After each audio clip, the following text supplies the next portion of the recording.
safetyism culture. Might have been the reason why. Fair enough there. Obviously, we will probably never know the reason why the complaint was filed or the nature of the complaint.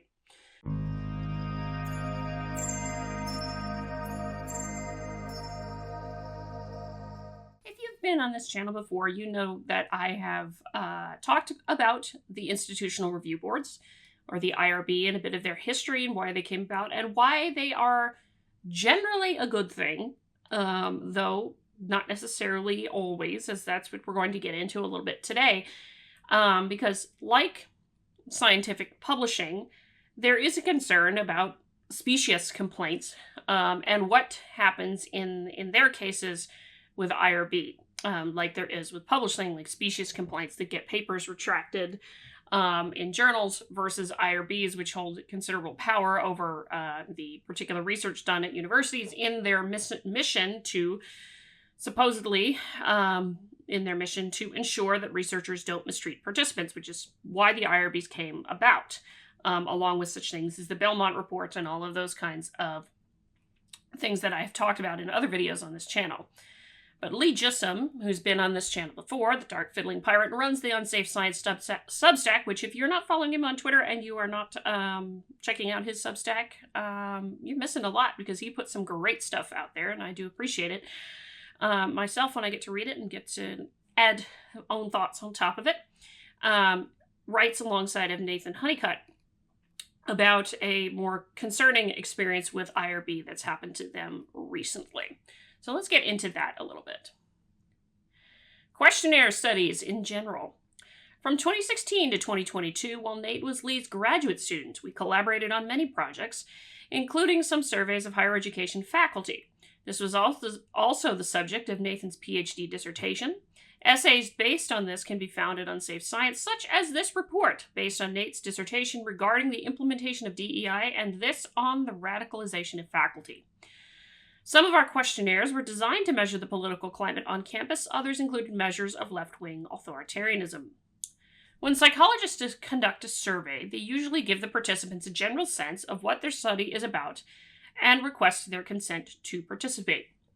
If you've followed along on this channel before, because I went into some depth with this for folks who are unfamiliar, this is called informed consent. The idea being here that you should be informed of the risks and benefits and what the study is going to be about before you consent. And oftentimes they also say, you know, if you have any concern at any time, you can withdraw without any penalty to you. Okay.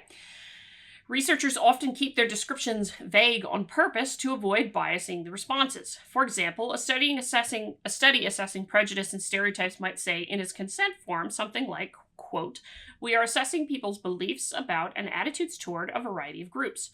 It won't say, quote, "We are conducting a survey to see how bigoted you are against a group." Indeed, they will not say that. That would be inappropriate, and a lot of people would not necessarily want to click on that. Understandably so. A study assessing belief in conspiracy theories might inform participants that they will receive a questionnaire assessing their beliefs around election integrity. That said, it isn't always possible to disguise a study's purpose. That we were studying aspects of the political atmosphere on campus and of the far left and its dysfunctions may have been apparent to some respondents. The trials of Nate and Lee. In 2022, we were subjected to 3 separate audits of our work initiated by the Rutgers Institutional Review Board. These also involved an outside investigator appointed by the Rutgers IRB, who was charged with performing a for-cause review of our research. As we understand it, for cause means that the IRB received at least one complaint about the study. We were told the audits would entail reviewing the studies to see whether any ethics violations had occurred. All when IRBs do their jobs right. Now, this is a point I want to make, because IRBs do often do jobs right. At least as far as what I can tell. I'm sure Lee may say differently. But that's a conversation for another day. All colleges and universities that conduct research on human and animal subjects have an IRB. Typically, it takes the form of a committee made up of seasoned scholars. The committee reviews all research proposals that involve human or animal subjects to ensure that the research is conducted in an ethical manner, in accordance with certain policies and procedures, in a way that minimizes harm to participants. By ethical, they mean things like not mistreating participants and obtaining their consent to participate. At larger institutions like Rutgers, IRBs have paid staff who help review submissions. Given that studies are pre-vetted in this way, it is unusual for a study that has already been conducted to be audited, and extremely unusual for outside investigators to be called in. Yes. Usually, if you're doing something with an IRB, they are very, very thorough about it up front, so you don't run into these problems later. So it is extremely rare to even be audited after the fact. When IRBs overstep their missions, the audits. The first audit caught us by surprise, and the IRB kept us in the dark about the precise nature of the complaint or complaints that had been lodged against us, but we willingly complied. We had nothing to hide because we'd done everything by the book. When we received the news that we were being audited a second time for a completely different study, warning bells went off, and when we learned of a third audit that yet another of our studies was being audited, they began to peal loudly. I would agree on that front. It certainly seemed as if someone had weaponized the Rutgers IRB against us. Of course, we can't know this for certain, but there are good reasons to suspect it. This is a point to make. It's obviously you can't know for certain if somebody's actually doing that, if it's the same person who submitted the complaint or what have you.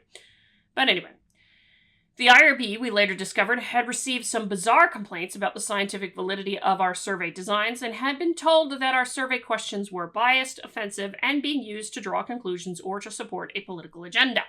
We were never told who made these complaints. Complainants can submit their objections to IRB anonymously. Alternatively, the IRB can hide complainants' identities from the researchers concerned. Furthermore, we were never told which of our survey questions were deemed biased or offensive. Indeed. Surveys with biased or even offensive questions are 100% legitimate and constitute no ethics violation whatsoever. Okay. At Rutgers, formal complaints such as these always trigger a full investigation. We were repeatedly told this was required. There was nothing anyone in the Rutgers IRB system. There was nothing anyone in the Rutgers IRB system who could do anything to. Okay. Lee, just a point. If you end up watching this, that's a heck of a typo. I'm going to say there was no one in the Rutgers IRB system who could do anything to prevent it, or nothing anyone could do. nothing anyone in the IRB system. Yeah, there was nothing anyone in the IRB system could do to prevent it. Yeah, who and anything don't need to be there. Okay. Nonetheless, when we asked to see the source of such a rule, which we did repeatedly, we received nothing. This is ridiculous. First, if it is a mandated rule, they should be able to show us the mandate. Even if there is some rule, even if Congress passed legislation declaring all complaints about research must be investigated, which they haven't, someone should be able to show us the rule. If the Rutgers president mandated all complaints must be investigated, they should be able to show us the mandate. Second, it is ridiculous because complaints like the one we received should be dismissed out of hand. Asking biased or offensive questions does not constitute an ethics violation. Researchers have every right to ask such questions. Indeed, it is unavoidable. For example, some of our most trusted and widely used measures of political extremism are inherently biased precisely because they are designed to measure endorsement of extremist beliefs. Prejudice questionnaires sometimes assess agreement with repulsive beliefs about groups. The social sciences are filled with questionnaires assessing people's endorsement of bizarre conspiracy theories and willingness to condone political violence, as well they should be. All our study participants had signed a consent form before participating. None of our participants were coerced into answering any question. If they found a question offensive, they were free to skip it or decline to complete the questionnaire. This is how you treat adults. If they do not wish to answer a question, they cannot be compelled to do so. If they consent to answering questions, the end. No big brother bureaucracy need to intervene to ensure ethics. In any case, given that the entire questionnaire had already been approved and deemed ethical by the IRB, complaints about the nature of the questions we asked should have been simply ignored. I can see where Lee's coming from, although I might question whether or not a biased question in a particular sense might be bad. So could you perhaps have a biased question or set of questions that gears the survey toward getting a specific result you want rather than gauging the beliefs of a group. Would that be feasible? In which case, it probably wouldn't be ethically appropriate, and hopefully that would have been legitimately caught by an IRB, right? But that's a thought that just occurs to me in that, although generally I agree, within the bounds of ethical treatment. But I have to wonder where this came from, because Jonathan Rausch writes about this in The Constitution of Knowledge, and it's a very good way to think of it, in that we have something of a safetyism culture that's developed. You can't have any degree of harm. You can't be offended by anything, as it were. And that, I think, was some of the basis for the concerns about retractions on specious grounds and all those kinds of things having to do with whether or not somebody was offended, or what Anna's talked about with respect to the publication of research, and whether or not you should consider the effect to the entire group instead of just the effect to the participants. What is it? Oh gosh. It was a different board name that they'd come up with in an article proposing this idea. I remember reviewing that article a while back and being like, and I don't think it's going to end well. But anyway, things like that are a thought here, but it does seem like that might be potentially related as a bit of a safetyism culture, but again, you never know. I'm just totally speculating here. Not appropriate either way, but show me the off-ramp. Here's the demented thing about this process. There is no off-ramp. For example, in the US, anyone can sue anyone else for pretty much anything. I can sue you for coloring your hair purple, but this does not mean you need to spend years in court defending yourself against the charge of coloring your hair. There is an off-ramp. Such a suit would be instantaneously thrown out of court as frivolous. I can sue, but it would go nowhere fast. Exactly. There is nothing like an IRB ruling that a complaint about a study is frivolous, at least not with the Rutgers IRB. Over my long career, Lee writing here, I have pissed people in academia off for all sorts of things, especially for rejecting sacred cows and ringing alarms about the politicization of academia and the way it corrupts peer review. Such people, if savvy enough, can weaponize frivolous IRB complaints to essentially harass me and my students. This is the concern. Frivolous complaints do not belong. Back to our trials. However, there's currently no off-ramp, so we were investigated. The outside investigators required us to produce documentation of every single aspect of each of the 3 projects. All our data, research protocol documents, informed consent forms, recruitment materials, survey instruments and questionnaires, data analysis materials, records of all communications with the IRB, and with participants on any topic whatsoever. They asked us to create explainer documents to accompany some of the material. Studies of this kind generate a lot of paperwork. Over the course of the 3 audits, we had to produce over 3,000 pages of supporting documentation. Damn. Then there were interminable phone calls. We spent more than 5 hours in meetings. All in all, the audits took nearly 6 months, February to July of 2022. And all these hours of effort in the service of mind-numbing bureaucratic tedium served no constructive purpose that we could ascertain. The auditors themselves were always cordial. It wasn't their fault. They were simply complying with the mandate from the Rutgers IRB. But why had the IRB singled us out in this way? Was the university looking for an excuse to nail us to the wall? Or was the IRB bureaucracy simply following its own internal rules? It hardly mattered. The upshot was the same, a horrendous waste of time and effort. None of the investigations turned up anything at all. Each time the auditor reported that, quote, there was no regulatory findings discovered during this review as the study followed the approved protocol. After 6 months under the microscope, we thought the ordeal was finally over. It was not. Even though we had received a clean bill of health from each of the 3 auditors, the Rutgers IRB was still not satisfied. The IRB initiated a review to evaluate the validity of the design and methodology of one of our studies, a design and methodology they had previously approved. In addition, they changed the status of our projects from exempt to expedited. In plain English, this means that we would be subjected to mandatory annual IRB reviews. Despite our repeated requests, no IRB staff ever provided an explanation for these penalties. Given that we had been vindicated by all 3 audits, we should have been in the clear. In fact, rather than penalizing us further, the IRB brass should have apologized for wasting our time.